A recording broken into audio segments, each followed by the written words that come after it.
અમદાવાદ દાણીલીમડા વિસ્તારમાં હત્યા કેસનો ચુકાદો જાહેર 2020માં બનેલા બનાવમાં કોર્ટે મહત્વનો નિર્ણય કર્યો। અકરમભાઈ કુરેશીની હત્યા મામલે આરોપી દોષિત ઠેરવાયો।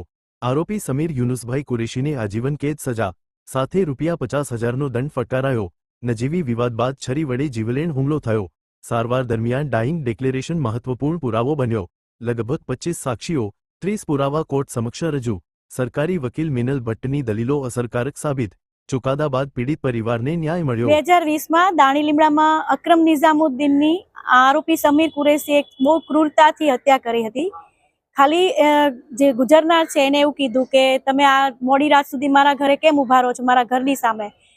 તો તેને એના પાસેનું ચપ્પુ લઈ અને સીધું એને મારી જ દીધું, છાતીના જમણા ડાબા ભાગે, અને પડી ગયા પછી પણ એને ઢીચણના ભાગે મારી દીધું અને એ રીતે એને બેરહેમીથી હત્યા કરી નાખી।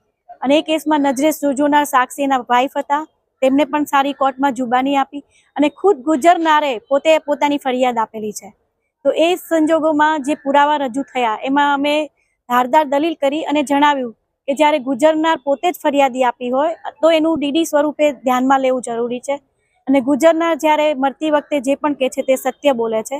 અને તેવા સંજોગોમાં જે પુરાવા અમે રજૂ કર્યા, 30 જેટલા પુરાવા અને 25 જેટલા સાક્ષીઓ તપાસ્યા અને કેસને સાબિત કર્યો।